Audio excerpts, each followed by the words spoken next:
कृषि और किसान कल्याण मंत्री भारत सरकार माननीय नरेंद्र सिंह तोमर जी ने किसान भाइयों और बहनों के नाम पर एक पत्र लिखा। इस पत्र का कंटेंट कुछ ऐसा था कि जो सबके सामने आए, ये बहुत ही महत्वपूर्ण है। इसीलिए इस पत्र का ये ऑडियो स्वरूप आप सबके सामने प्रस्तुत है। आपसे अनुरोध है कि इसको पूरा पढ़ सुने और जहाँ तक हो सके उसे फैलाएं। माननीय मंत्री जी लिखते हैं, प्रिय किसान भाइयों और बहनों, ऐतिहासिक कृषि सुधारों को लेकर पिछले कुछ दिनों से मैं लगातार आपके संपर्क में हूँ। बीते दिनों में मेरी अनेक राज्यों के किसान संगठनों से बातचीत हुई है। कई किसान संगठनों ने इन कृषि सुधारों का स्वागत किया है, वे इससे खुश हैं। किसानों में एक नई उम्मीद जगी है। देश के अलग अलग क्षेत्रों से ऐसे किसानों के उदाहरण भी लगातार मिल रहे हैं जिन्होंने नए कृषि कानूनों का लाभ उठाना भी शुरू कर दिया है। लेकिन इन कृषि सुधारों का दूसरा पक्ष यह भी है कि कुछ किसान संगठनों में इन्हें लेकर एक भ्रम पैदा कर दिया गया है। देश का कृषि मंत्री होने के नाते मेरा कर्तव्य है कि हर किसान का भ्रम दूर करूं, हर किसान की चिंता दूर करूं। मेरा दायित्व है कि सरकार और किसानों के बीच दिल्ली और आसपास के क्षेत्र में जो झूठ की दीवार बनाने की साजिश रची जा रही है, उसकी सच्चाई और सही वस्तु स्थिति आपके सामने रखूं। मैं किसान परिवार से आता हूं। खेती की बारीकियां और खेती की चुनौतियां दोनों को ही देखते हुए समझते हुए मैं बड़ा हुआ हूं। खेत में पानी देने के लिए देर रात तक जगना, पानी चलाते हुए मेड़ टूट जाने पर उसे बंद करने के लिए भागना, असमय बारिश का डर, समय पर बारिश की खुशी, ये सब मेरे जीवन का हिस्सा रहे हैं। फसल कटने के बाद उसे बेचने के लिए हफ्तों का इंतजार भी मैंने देखा है। इन परिस्थितियों के बीच भी देश का किसान देश के लिए ज़्यादा से ज़्यादा अन्न उपजाने का प्रयास करता है। भारत के किसान के इसी परिश्रम को, इसी इच्छा शक्ति को हमने कोरोना के संकट काल में भी देखा है। किसानों ने बम्पर उत्पादन करके देश की अर्थव्यवस्था को गति देने में भी मदद की। इस दौरान रिकॉर्ड तोड़ बुआई करके भविष्य में और अच्छी पैदावार भी सुनिश्चित कर दी है। कृषि मंत्री के तौर पर मेरे लिए यह बहुत संतोष की बात है कि नए कानून लागू होने के बाद इस बार एमएसपी पर सरकारी खरीद के भी पिछले सारे रिकॉर्ड टूट गए हैं। ऐसे में जब हमारी सरकार एमएसपी पर खरीद के नए रिकॉर्ड बना रही है, खरीद केंद्रों की संख्या बढ़ा रही है, कुछ लोग किसानों से झूठ बोल रहे हैं कि एमएसपी बंद कर दी जाएगी। मेरा किसानों से आग्रह है कि राजनीतिक स्वार्थ से प्रेरित कुछ लोगों द्वारा फैलाए जा रहे इस सफ़ेद झूठ को पहचानें और इसे सिरे से खारिज करें। जिस सरकार ने किसानों को लागत का 1.5 गुना एमएसपी दिया, जिस सरकार ने पिछले 6 साल में एमएसपी के जरिए लगभग 2 गुनी राशि किसानों के खाते में पहुंचाई, वह सरकार एमएसपी कभी बंद नहीं करेगी। एमएसपी जारी है और जारी रहेगा। किसान भाइयों और बहनों, प्रधानमंत्री श्री नरेंद्र मोदी जी उनके लिए किसान कल्याण उनके जीवन की सबसे अहम प्रतिबद्धताओं में से एक है। किसानों की आय बढ़ाने, उनके जीवन में समृद्धि लाने के लिए प्रधानमंत्री जी के नेतृत्व में यह सरकार लगातार फैसले ले रही है। बीते 6 वर्षों में किसानों को सशक्त करने के लिए हमारी सरकार द्वारा बीज से बाजार तक हर वो फैसला लिया गया जो किसानों के लिए खेती को और आसान बनाए, उनकी मुश्किलें कम करे और मुनाफा बढ़ाए। आप भी जानते हैं कि हमारे देश में 80% छोटे किसान हैं जिनकी जोत 1-2 एकड़ की है। ऐसे किसान आज़ादी के बाद से ही सिर्फ पेट पालने के लिए खेती करते रहे हैं। सरकार ने जो कदम उठाए हैं उनका बहुत बड़ा लाभ इन छोटे किसानों को हो रहा है।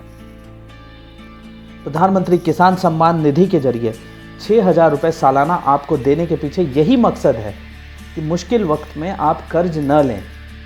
फसल बीमा का कवच आपको प्राकृतिक आपदा से बर्बाद हुई फसल की भरपाई करता है। सॉयल हेल्थ कार्ड से किसान को अपनी ज़मीन की सेहत का सही पता चलता है। तो नीम कोटिंग यूरिया ने खाद की कालाबाजारी पर लगाम लगाकर किसानों को बहुत बड़ी राहत दी है। अन्नदाता ऊर्जादाता भी बने, देश इस लक्ष्य के साथ आगे बढ़ रहा है। किसानों की एक दिक्कत यह भी रही है कि ज़्यादातर गोदाम, कोल्ड स्टोरेज और प्रोसेसिंग सेंटर गांव के बजाय बड़े शहरों के पास बने हुए हैं।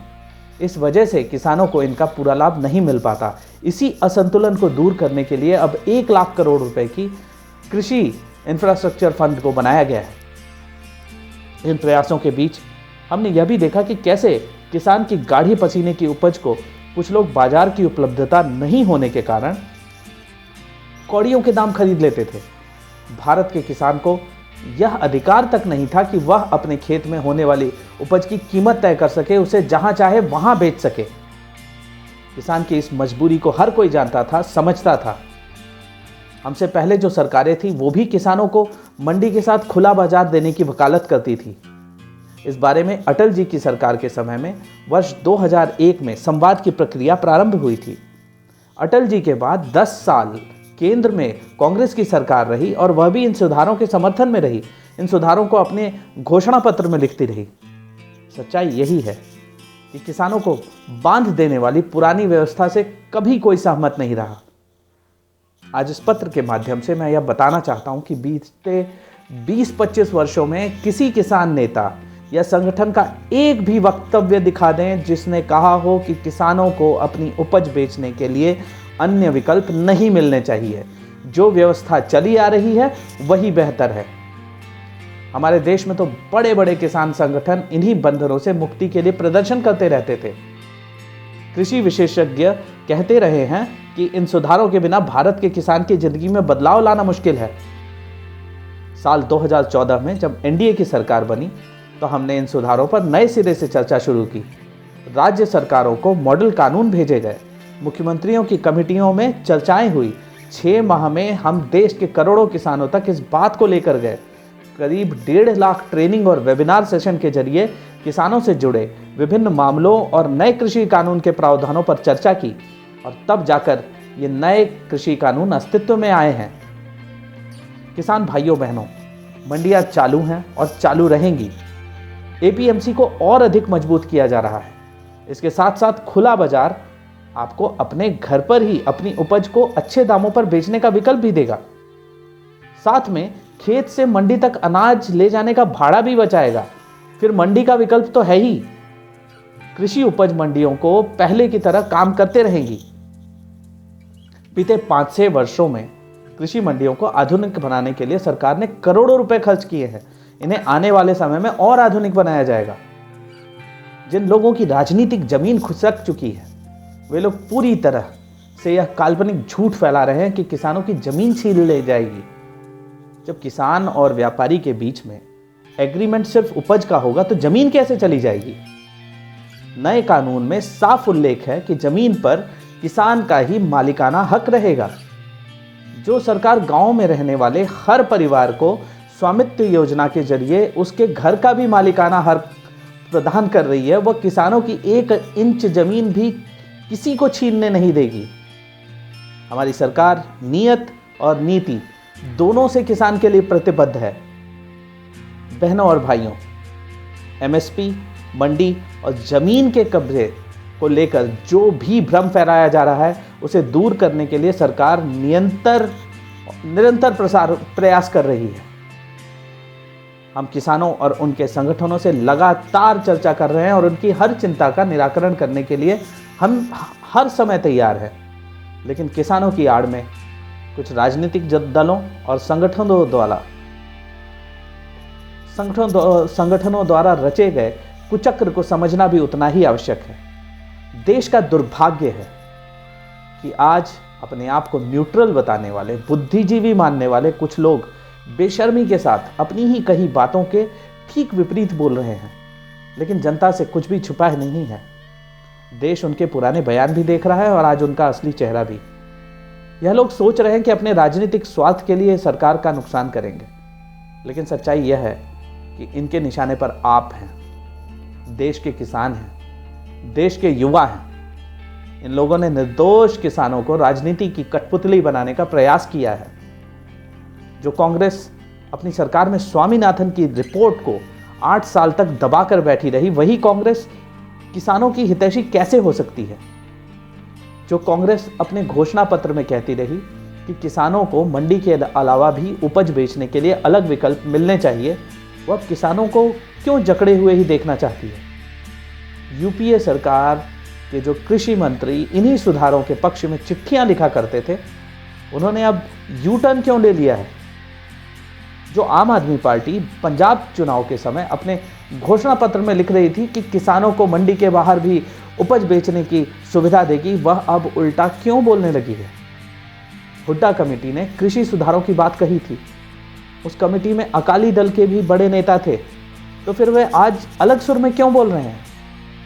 वो किसान संगठन जो 2-3 महीने पहले तक इन सुधारों का समर्थन कर रहे थे, हमारी सरकार को बधाई दे रहे थे, अब अचानक प्रदर्शन क्यों करने लगे हैं?